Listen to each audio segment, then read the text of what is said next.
You're watching LMCC.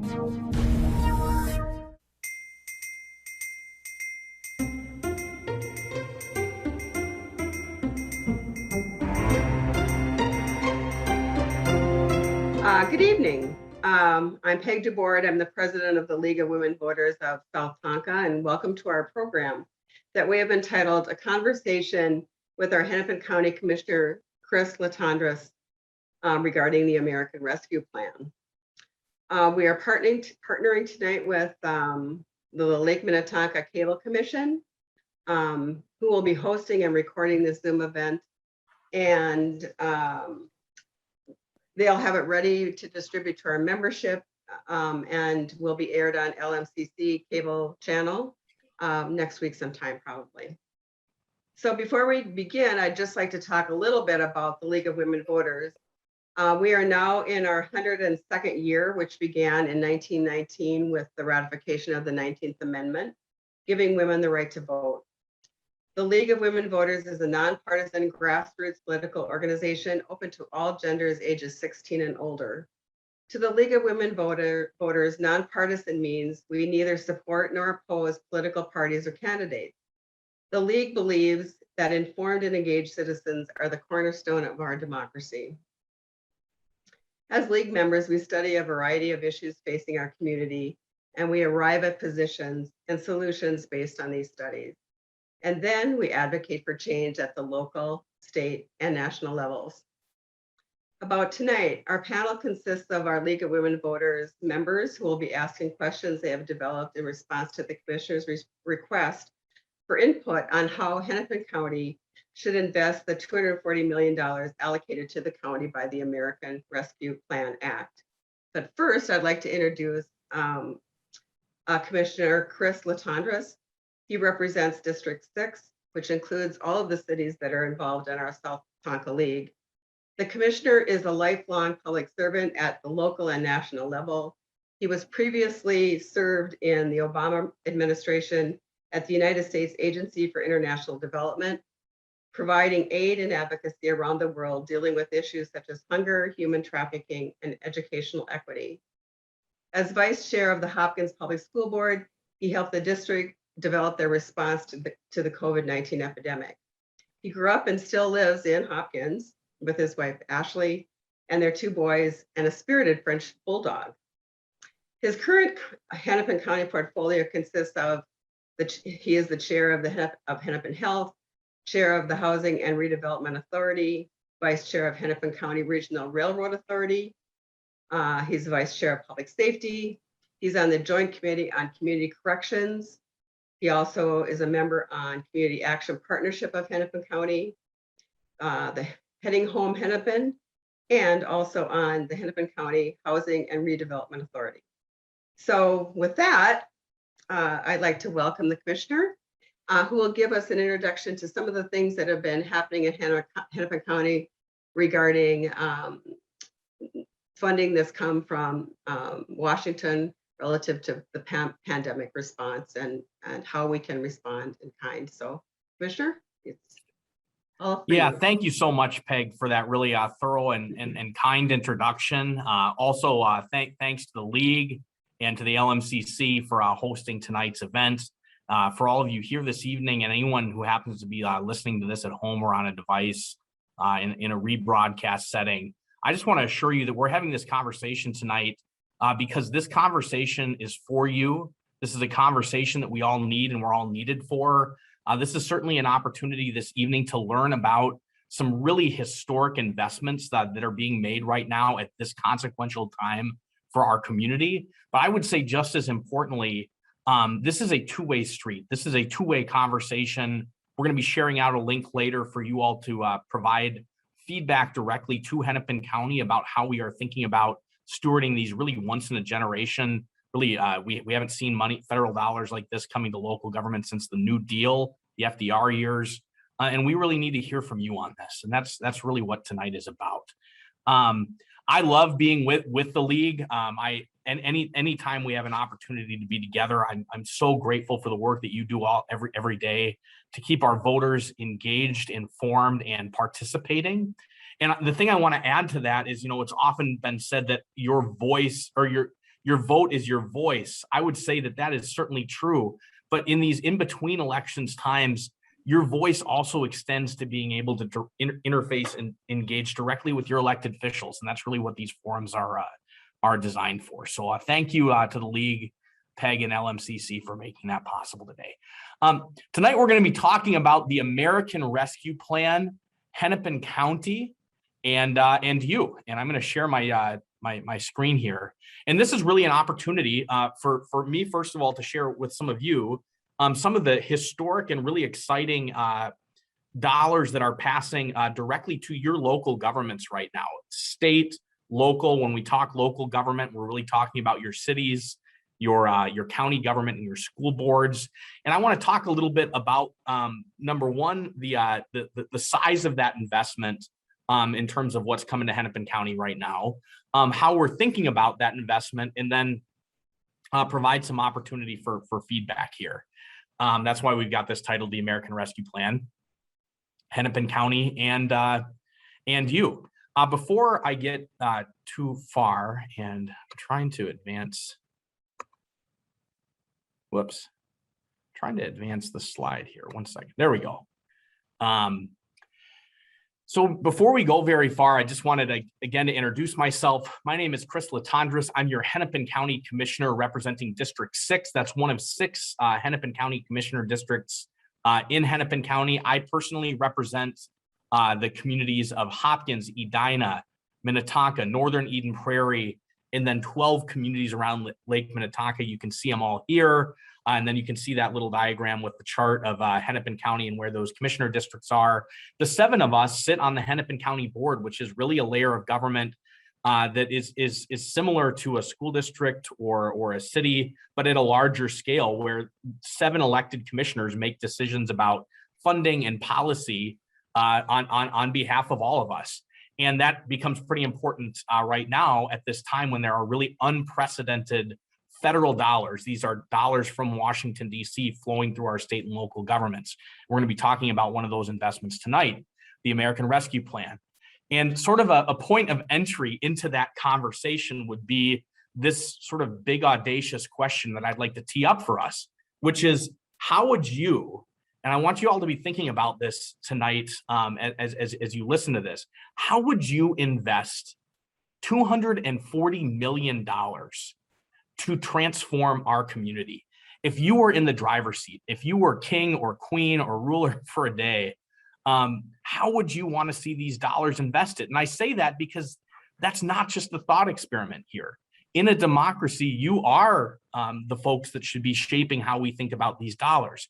And $240 million is a relevant sum, because in this case, $240 million is the amount of money that the federal government has granted to Hennepin County through the American Rescue Plan to invest on our behalfs.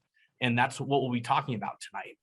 To zoom out a little bit, in the midst of this really consequential time, event set in motion by the COVID-19 pandemic, there's really been unprecedented federal action to support residents and citizens on an emergency basis through the pandemic, and to think about the longer term recovery. So both the public health impacts and the economic impacts. And it's sort of come in 2 big buckets, 2 big tranches of money. The first of those allocations was called the CARES Act. Some of you listening at home may have heard of the CARES Act before. The CARES Act was passed under the previous administration and Congress on a bipartisan basis, and passed emergency dollars to state and local governments to serve residents on an emergency basis through the pandemic. That was just as the pandemic was surging through the end of December 2020. Hennepin County received $220 million from the CARES Act, 220, not 240, to spend on an emergency basis, both to ramp up our public health impact. So everything from testing to contact tracing to shoring up our hospital system to the beginning of the vaccination effort, but then also the economic disruption. So through the CARES Act, for example, a lot of people don't know this, $220 million to Hennepin County. Hennepin County administered over $70 million in small business grants. That was the single largest thing that we spent money on to support our small businesses through the pandemic. One of the second largest things we spent money on was $16 million for emergency rental assistance. That any resident that was behind on their rent or any landlord that had a tenant that needed help, those dollars were available and made available by Hennepin County long before there was a separate federal or program on emergency rental assistance. We also use some of those dollars. Some folks might have heard about the county's efforts to buy hotels to really first respond to our homelessness crisis and needing to, de-densify our shelters. But longer term, those hotels have really become the seeds of a new strategy at the intersections of homelessness and housing. That's the CARES Act.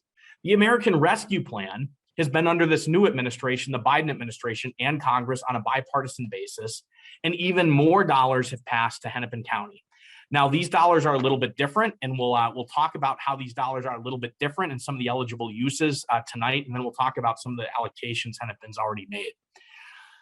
So through the American Rescue Plan, Hennepin County is receiving a one-time investment of $240 million in funding in 2 tranches. So we got the first half of it this spring. We're getting the second half of it next spring. And it's really for 2 big things. Number one is to help our residents recover from the COVID-19 public health and economic emergency. So really continued emergency uses, some of those short-term things that I mentioned. And then also it gives us an opportunity to think about what it would mean to build back better on the other side, long-term impacts. And where do we put these dollars to their highest use in terms of those long-term impacts for a strong and equitable recovery? And the biggest difference between CARES and the American Rescue Plan is that we have until the end of 2024 to fully allocate these dollars, which means we have to, tell the federal government what our plans are for spending this money. But we don't have to spend it until the end of 2026. So that really gives us a long runway to think about how to spread out these investments for magnified impact. And the other big difference is that counties, local governments, we have much broader flexibility under the federal guidelines for how we use these dollars. For CARES, it was much more specific to emergency uses. With this, we have a little opportunity. There's still guidelines. But we have a little bit more opportunity to be creative about how we think about spending these dollars. And that's a really exciting opportunity. And the final thing I want to say is all the more reason why your voice is needed to shape these historic investments.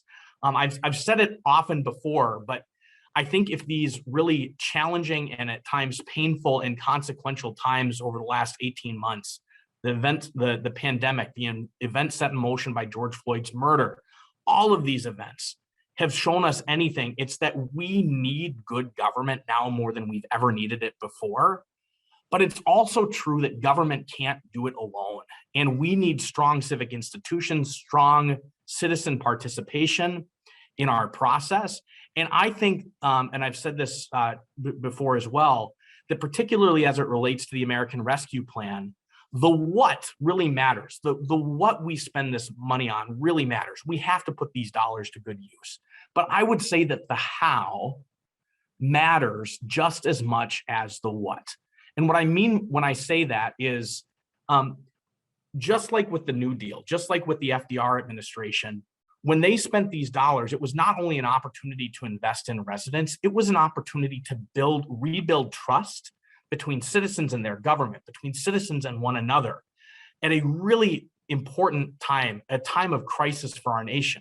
And I think there's, many of us that look at what's happening today and would say that we are in a similar crisis of trust and legitimacy in our government, top to bottom.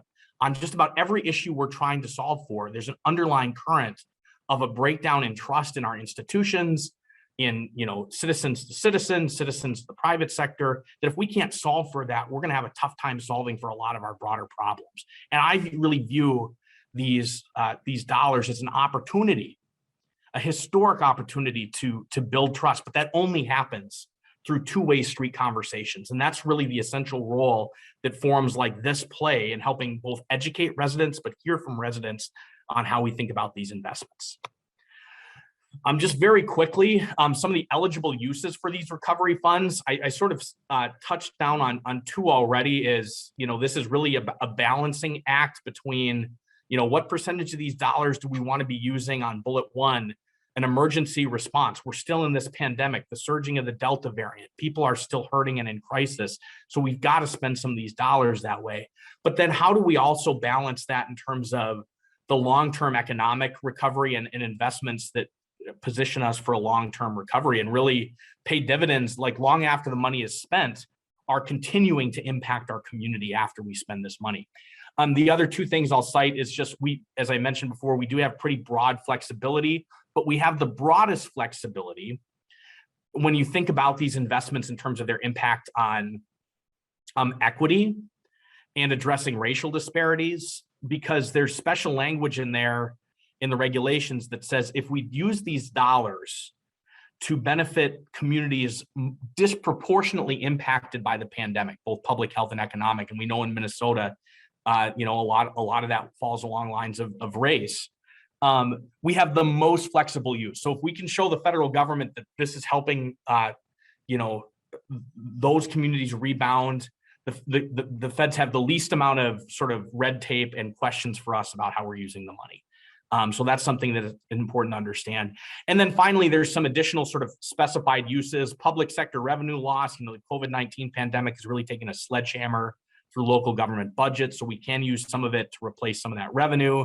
We can use it for essential worker premium pay. And then there's some very specific infrastructure uses like broadband, sewer, water, et cetera, that's more relevant in some of the more rural settings, though there's certainly some relevance in Hennepin as well. So I won't go through all of these in detail because I want to leave plenty of time for conversation. But Hennepin County has moved with some speed to sort of earmark some of these dollars, to allocate these dollars towards broad strategies, which is to say, we're sort of making a promise. We're making a commitment. This is really how we're going to spend some of this money. That doesn't mean, when you look at this chart, that these dollars have been spent. It simply means Hennepin County has already made some promises. So within these buckets, I think there's a lot of latitude to hear from and be responsive to our community around, are there specific needs? Are there specific opportunities to align these investments? Where are there gaps where we aren't investing yet, where we need to think about some more investments? But I'll just highlight sort of at the top, some of the biggest investments that we've made, a historic investment in affordable housing on top of Hennepin County's annual affordable housing investment. So I chair our Housing and Redevelopment Authority. Every year we have a grants program for affordable housing that allocates roughly $17 million a year. We're going to spend $46 million of these dollars on a variety of affordable housing strategies, including a new homeownership strategy for communities most disproportionately impacted by the pandemic. Homelessness recovery.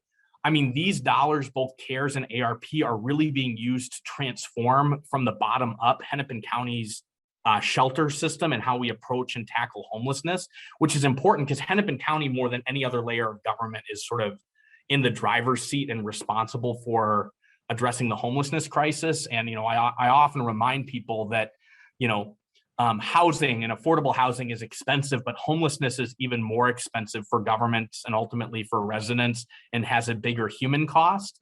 And that when we have a homelessness crisis, it not only affects those who are unstably housed, but it really affects all of us. And I think all of us have sort of felt the impacts of housing instability in our region.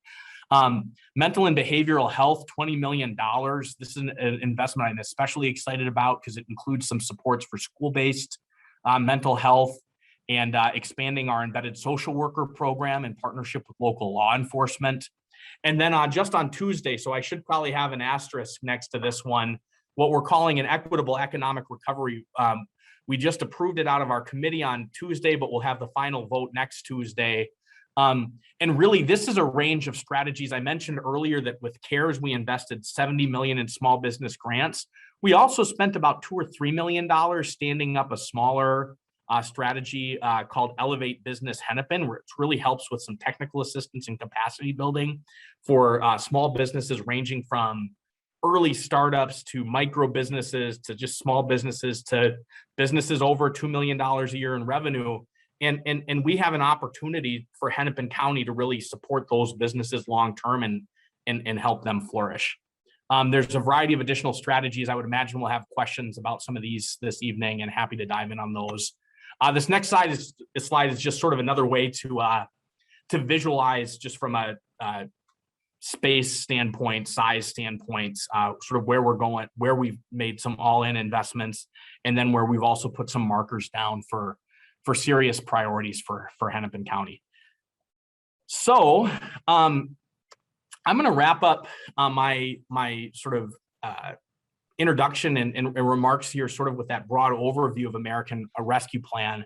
But as I've said at the beginning and throughout this presentation, ultimately, I believe we will, number one, be in the best position as Hennepin County and decision makers to put these dollars to their best use, and also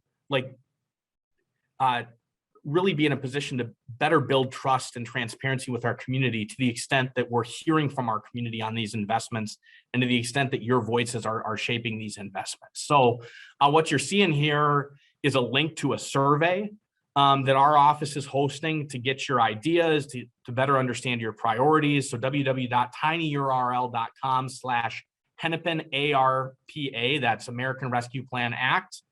You can go there, or I think this should work even for folks watching at home. If you hold your camera up, if you got a QR code scanner, you can hold it up to that QR code, and it will it'll get you there. So with that, thank you for the opportunity to present on this topic, and I will look forward to entertaining questions and a really terrific discussion.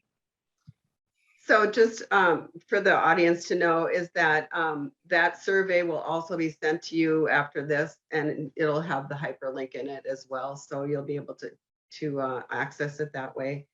I just have a couple of kind of overall questions about, so with is the CARES Act, is all that money now spent? Did you have to spend it it had to be spent by a certain date, or? Yeah, that's a great question, Peg. And again, back to this, two big tranches of money: CARES Act, $220 million, short-term emergency; American Rescue Plan, $240 million, longer term. With the CARES Act, I mean, it was kind of crazy. I mean, we all remember where we were when we first realized this pandemic was going to change our lives dramatically and for the long term. And the federal government moved with some speed, but those CARES dollars really came, I think, in, don't know exactly the month, but that spring period, right as the pandemic was first surging.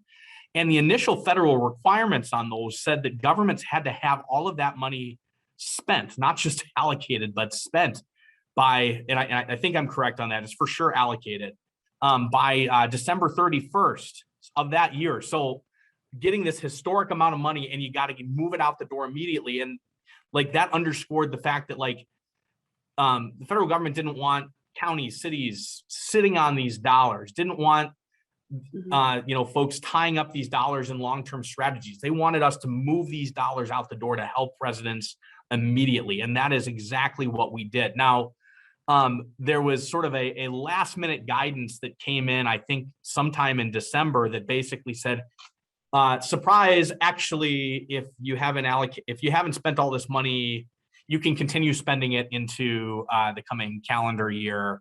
And so we actually did some bookkeeping. We're actually able to move some things around, freed up, I think, about 30 million of those funds that we've used and delegated authority to our county administrator to continue using those funds on things that we used them for, that the board had granted approval to our administrator to use them on before. So it's been those funds that, in part with some additional ARP dollars, have helped. What you didn't see up here, for example, is a significant allocation for the ongoing public health response. That's because some of those CARES dollars have continued to be available for that. And in areas where we delegated some authority to the administrator on CARES, the administrator's like the CEO of Hennepin County. Our board is essentially his boss, and then he runs the enterprise. He also has some delegated authorities to spend American Rescue Plan dollars in some of the areas where there were some authorities granted for CARES. But that's, okay. I hope that answers. Yeah, no, that's fine. I had just one other question. So how much in total did the state of Minnesota get under the American Rescue Plan? Oh man, that's a great question in today's episode of Stump the Commissioner. And I don't, but just to give you a sense for like, regionally, like the regional impact, like just talking American Rescue Plan, Hennepin County got $240 million. The city of Minneapolis got $280 million. There was each individual city, depending on their size, got individual allocations, sort of through a separate mechanism. I think the dollars went from the feds to the state, but then the state had distinct ARP dollars to pass to school districts. So, all in, I mean, just for Hennepin County, it's not just Hennepin County that's spending American Rescue Plan dollars. There are other entities, the state and other local governments within Hennepin County spending significant dollars. I want to say it's in the couple of billions, though. I'll get that exact number, though. All right. And then did the state of Minnesota get a separate tranche as well or what, or are they just not, or not? Correct. Okay. Yeah. So the American Rescue Plan package all in was several $1 trillion, and the single biggest bucket of money in the American Rescue, and it was a variety of strategies. The single biggest allocation was for state and local aid. So the federal government essentially just wrote big checks to the states and wrote big checks to local governments. And that was a little bit of a novel approach because there has been precedent in the past where if the federal government's doing a big program like that, they might pass all of it through the state for a variety of reasons. And in part to sort of avoid, Minnesota is the only divided legislature or the only divided government and legislature in the country. As much as we hate to see, partisan politics play a role in, how states are governed, we would hope that every elected leader, regardless of their party, red, blue, or otherwise, is just making, decisions that don't involve those considerations. I think the federal government wanted to make sure that politics didn't disproportionately affect the who, the what, the how of who got money. And so by setting up these additional dollars to go directly to local governments, there was an opportunity to sort of bypass some of the politics of that and go to nonpartisan local government. And I think that was a pretty smart choice. I mean, I would much rather be making decisions about these $240 million than say have that tied up in some, negotiation happening at the state level. Great, thanks. So does anybody have a question that they would like to ask? Just chime in.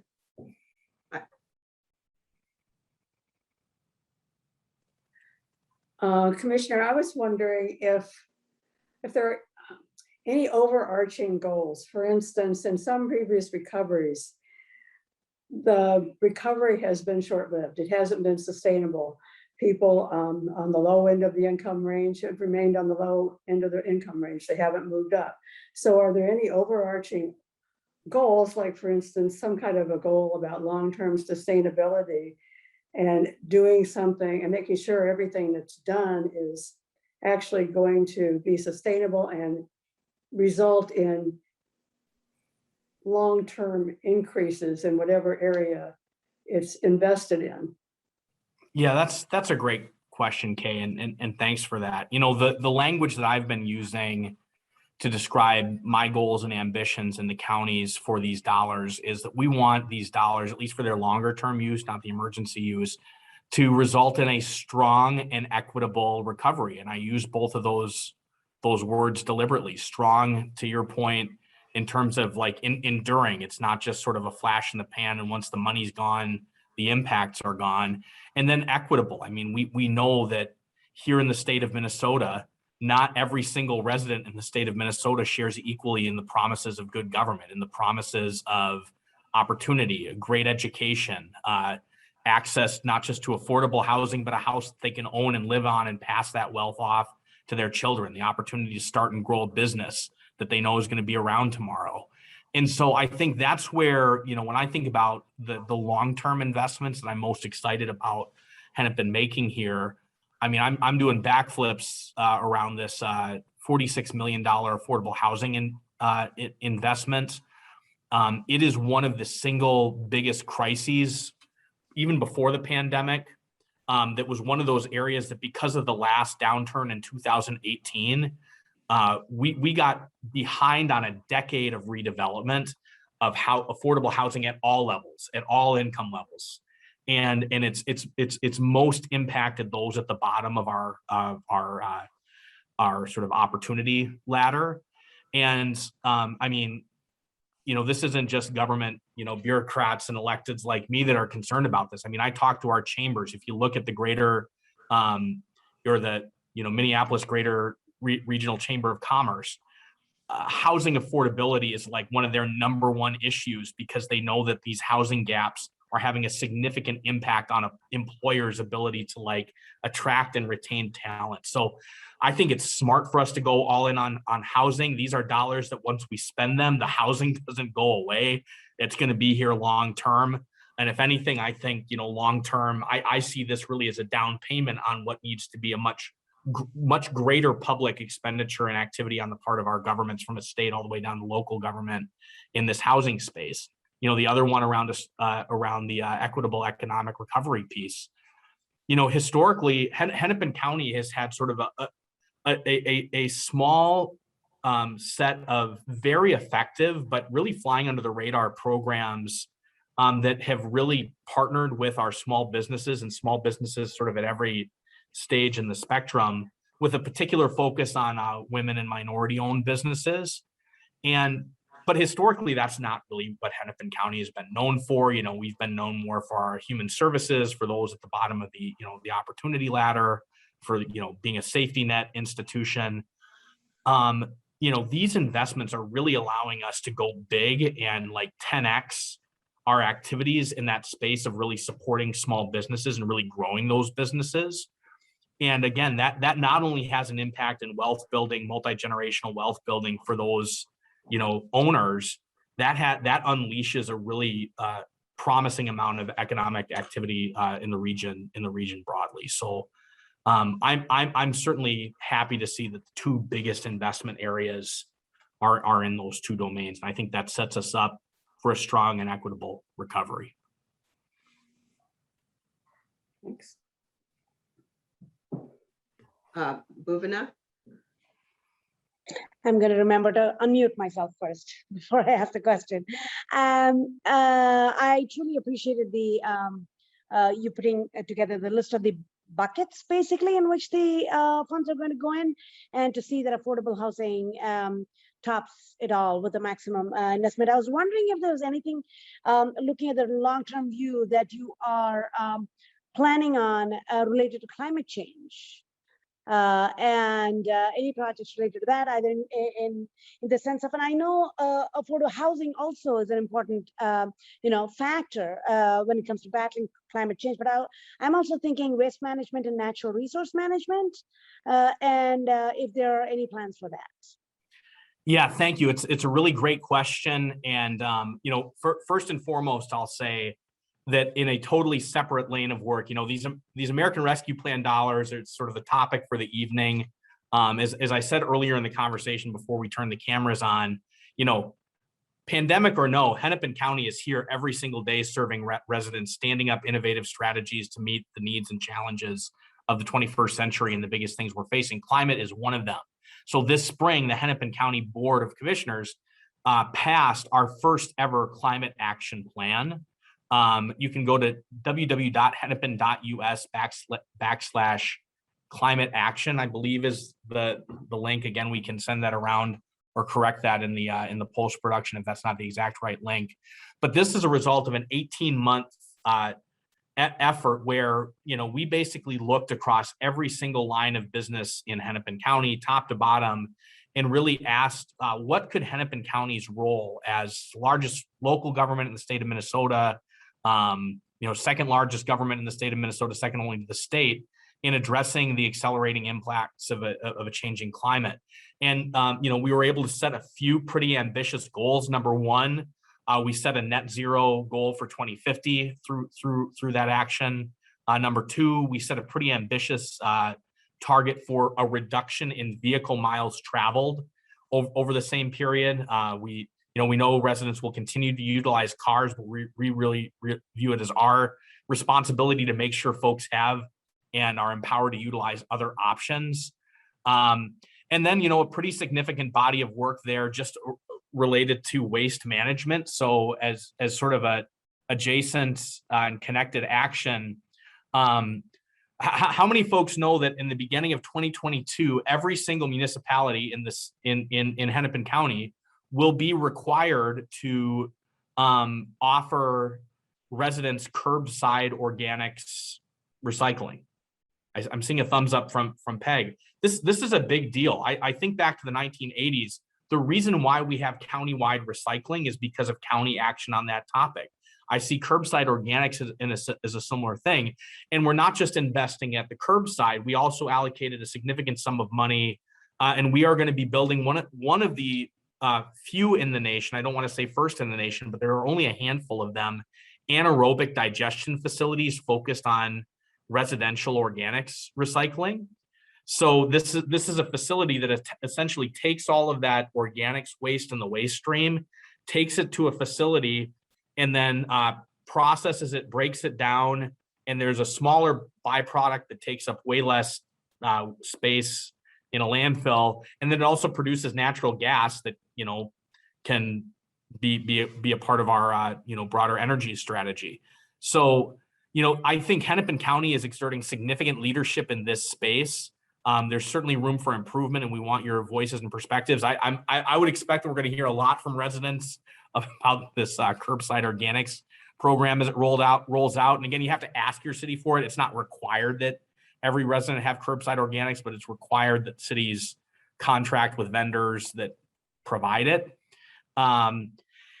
And specifically how it connects with the American Rescue Plan is, as I specified earlier with the eligible uses here, this is really about the pandemic response, both public health and economic. So I think, as creative as our program folks are and our attorneys here are, trying to interpret the federal rules in a way where we might be able to make some of those explicitly climate related investments. We're sort of treating that in its own separate lane, and I think thus far have not been thinking about sort of a separate climate related strategy to ARP, but it's really an integrated approach across our enterprise. So any of these areas that American Rescue Plan is touching will also be impacted by Hennepin's climate work. Hi, I guess I would like more information about the mental health piece, because we're seeing such a huge increase in mental health issues, and what specifically is going to be addressed. You mentioned the schools, but are there other areas where people can easily access services? Can you tell me more about it? The range of strategies, I'll read them all out. Number one, expand school-based mental health. Okay. To improve access to evidence-based mental health services for youth. Number two, develop and expand network of culturally specific mental health services in alignment with enterprise-wide priorities for ARP funding and disparity reduction goals. Number three, expand family home visiting. Number four, expand caring connections for kids. Number five, reform 911. Oh, I should have mentioned this. Like we're doing a tremendous amount of work and reform at our 911 dispatch center in partnership with the Sheriff's Department. This will continue to fund and expand the runway for that. Expanding the hours at 1800 Chicago to 24 hours. I mentioned that already. Expanding embedded social workers with local law enforcement. Launching a juvenile behavioral health initiative. Expanding family response and stabilization services. Pilot a family-based recovery program, and launch a mental health awareness campaign. So there's a whole host of strategies. Each one of those has sort of a paragraph with corresponding sort of detail. Okay, thank you. So my question would be, so how are you going to, choose the providers for the services that you're proposing? And how are you going to make sure that you can measure success and the viability of the program going forward? I know that's kind of a large order of question, but having worked in state human services for part of my life, you always want to make sure that you spend tax dollars wisely. and that they're not wasted, because there's too many people who need too many things for it to be wasted. So Yeah. I mean, my thing is, what kind of accountability is the county going to have, and how are we going to measure success? Yeah, that's a great question, Peg. So, I think the county on a lot of these strategies is doing this similar to how we do in, just our regular order, where we've got a strategy and we've got a budget area. Some of these programs we administer ourselves, others we do an open RFP process, where we, take proposals from providers who can help address the strategy and demonstrate an existing track record of success. Talk about how they're going to, measure results. In some cases, the county will be specific about the results that we're looking for. Just one example of that, one of these smaller allocations, still a significant amount of money, $5 million in gun violence and community violence prevention strategies. A portion of that has gone and immediately moved out the door in the form of an open RFP for community-based organizations that have a proven track record of success, being able to apply for $50,000 rapid grants to stand up programming this summer and into the fall, like right in the middle of some of the surge that we saw in violence. So we moved these dollars out the door quickly to organizations that had a proven track record of success, and we're currently evaluating, compiling the results of that, and we get a report on these things. That'll be true across every single one of these investments. On the affordable housing programs, of that 45 million, we'll move, I think, at least $15 million, maybe more. We'll be standing up a fall round. We typically do a spring round of a grants program where folks working on a housing development that has a certain percentage of affordable units can apply for county funding to help cobble together the dollars they need to make that building happen. We'll have a sort of a rapid grants round for that housing this fall. We'll have some additional money available in the spring for that. So that's just sort of an example of where how the county pushes these dollars out the door and evaluates it along the way. Will some of that housing assistance, will that be through like vouchers, or will it be through, providers building more affordable housing, or how do you see that rolling out? Yeah, so well, I should have mentioned this before, but there's sort of two different strategies happening here. So there's the affordable housing strategy, which is really about trying to accelerate the construction of new buildings and new affordable housing units. In some cases, renovating existing, we call it NOAA, naturally occurring affordable housing, and preserving that. So that's really about the construction side and creating new or preserving existing. We have a separate strategy, but it's still run out of our Housing and Economic Development office on emergency rental assistance. I mentioned through CARES, we stood up our own $16 million program to move grants out the door to residents who are behind on their rent. The American Rescue Plan has brought, I think, an additional $24 million, totally separate from the $240 million we're receiving. That's a dedicated emergency rent assistance fund that if you or a resident is behind on their rent, they can go to www.renthelpmn.org to apply for rental assistance. So that's really, we're both trying to stabilize folks that are experiencing a crisis in their homes, but then with the ARP dollars, we're really trying to stand up some new construction and some new units that will be with us long after these dollars have been spent. The breadth of this thing is really new to me. And I was thinking, who got really impacted by COVID? It was restaurant workers, the travel industry, anything doing with hospitality, the local little cinema, the big cinemas. What about all those theaters? All those, our wonderful theaters, many of our arts groups, our concerts, our music groups, all those kind of things. I didn't really click on where they would get help from this. Would that fit anything? Like, could all of our wonderful theaters that are in Hennepin County, would they qualify for anything? They've really suffered through this pandemic. Yeah, thanks for the question, Kay. So under the CARES Act, that first tranche of money that I mentioned, Hennepin County, the single biggest thing we spent money on was small business grants, just cash grants directly to small business operators ranging from $10,000 to $25,000 in select industries. Like some of the ones that you mentioned, they were actually eligible for multiple grant rounds and received multiple allocations. I think we had some folks, individual operators that received over a handful of $10,000 to $25,000 grants, north of, $50,000 or $60,000. And those monies were, back when the federal government, they stood up the PPP program, which was really the paycheck protection that was through banks, but there was really some strict eligibility guidelines there, like you couldn't use it for rent and things like that. That's where we try to use our money to fill gaps with smaller grants that could help with that kind of stuff that the PPP didn't cover.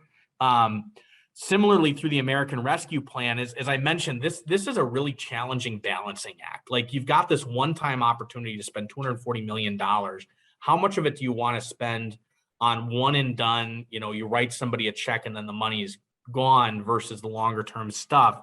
So as we've considered where we target our sort of small business investments, we've wanted to pay really close attention to where are there new federal programs getting stood up and where are there state opportunities.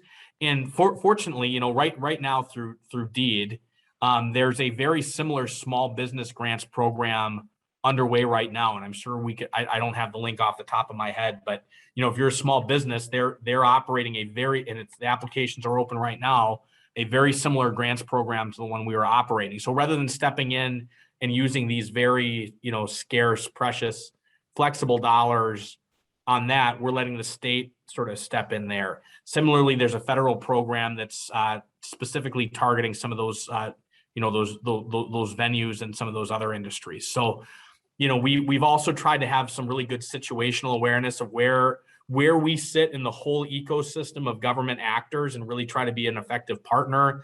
And, we don't want to duplicate efforts, and we want to put these dollars to where Hennepin really has a unique opportunity and role to play. So, what about schools? You mentioned schools are getting a chunk of this, but also can the state give some money to schools? Yeah, so the state, the federal government, at least as I understand it, again, we're hosting a series of these public engagements around American Rescue Plan with various stakeholder groups, some roundtables. So we're meeting with mayors and city managers on Friday. We're meeting with school district superintendents, board chairs in the next couple of weeks. I am not an expert on the federal aid that has been available to school districts through this. I was a school board chair back when there was very limited federal support and we were trying to plug holes in the ship. I understand that, the American Rescue Plan has significant money for schools, but it's being administered, at least as I understand it, a little bit differently. I don't know how much of that's passing directly to schools versus flowing through the state, but there's significant American Rescue Plan dollars specifically for schools. Thank you. Carol? Thanks. I just have a quick question about the scale of the spending. When you look at $240 million, that sounds like a lot, but how much does Hennepin County allocate on a typical annual basis? And are there large revenue gaps because of COVID that you're still looking to fill? Yeah, that's a great question, Carol. So Hennepin County's annual budget is this past year is $2.1 billion, billion with a B. So, to put that into perspective, yes, that's a much larger on an annual basis than these $240 million. But also to put things in perspective, every year we are looking at, like every other layer of local government, having to balance our levy with, payroll increases and other, cost increases, oftentimes depending on the program, like having state or federal requirements to administer a program at a certain level that we only get compensated for another amount. So we're always balancing that.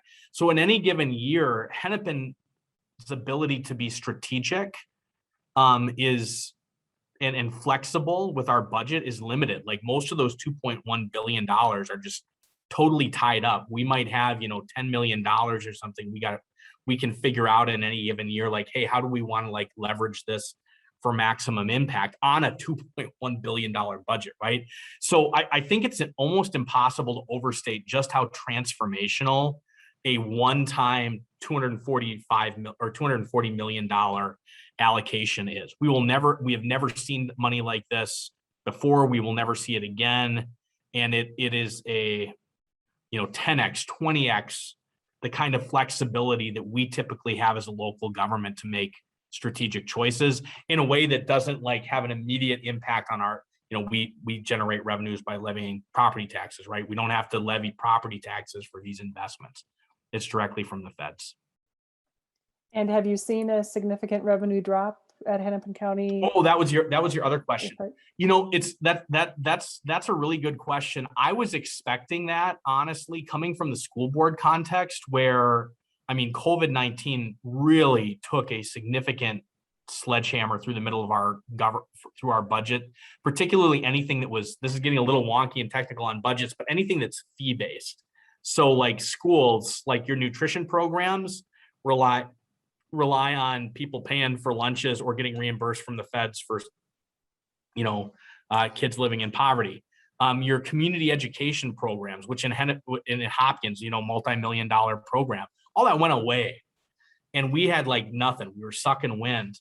Hennepin County has been in more the beneficial position where, because of a lot of the programs that we run are either funded through property taxes rather than fees or through state or federal reimbursement programs, we have certainly had gaps to fill, probably most significantly in our public health areas with the hospital. But like the core enterprise hasn't seen this kind of hemorrhaging that we're seeing, that some of our other partners in local government are experiencing. So for example, some of our city-based partners, like they have not been able to think as flexibly as we have about these dollars, because, justifiably so, like they were, doing forgiveness on certain, municipal fees and whatnot that they rely on through the pandemic. And they really needed these dollars to backfill that. So we've had I would say that we've had greater flexibility than a lot of our partners in local government. Thanks. That really helps put it in perspective of how transformative when you talk about these dollars. That's exciting to think about. Yeah, no question. Uptown really, struggled, through the riots and the George Floyd events. And so, my daughter lives down in that neck of the woods, and, you drive down there and everything's still boarded up, Hennepin and Lake are, it's sad. So what can any of these dollars be done to sort of, revitalize that part of town and help it get back to where it was before? Maybe better, build better back better. Build back better. Yeah, that's a great question. And again, like we experience both the impacts of the public health and economic impacts of the pandemic, along with, just unprecedented civil unrest, not just for this town, but in the nation, disproportionately hitting certain neighborhoods and zip codes, particularly those that were already, where we already saw some of the greatest disparities. And I think that, part of the good news here is, like, number one, even in the midst of that is, as I mentioned, Hennepin County's got $240 million. The city of Minneapolis alone actually got more money than Hennepin, $280 million. And we are working in close partnership with them to try to figure out how to, strategically align those investments to affect across any of these strategies that you see that may have intersections with those areas hardest hit, to figure out how to really align those investments there. The federal government provides us, as I mentioned at the outset, the greatest flexibility to affect those, to make investments where communities have been hardest hit by the pandemic. As I mentioned, in the state of Minnesota, take away the civil unrest that's already, our communities that have experienced, that are high disparity communities. And those are the places where the civil unrest hit the hardest as well. We have the greatest flexibility to spend these dollars there, and it's certainly a part of our approach and strategy.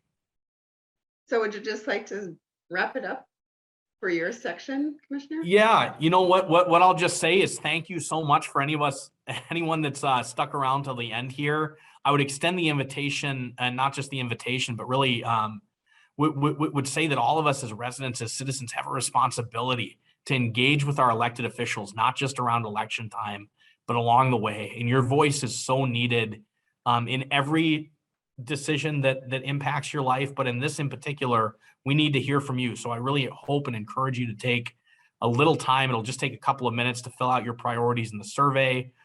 We need good government now more than ever, but government can't do it alone. We need all of us at the table to make sure that government's getting it right for all of us. So thank you. Yeah, so thank you, Commissioner, for your time. I think it's been a really interesting evening. Thank you for allowing the league to provide some input or ask some questions anyway, and hopefully that we can all work together to help utilize and make good use of some of the funds that Hennepin County is receiving. So we appreciate your time. A little plug for the League of Women Voters. Anybody who's interested in nonpartisan political involvement at a grassroots level, we're open to people 16 and over to join.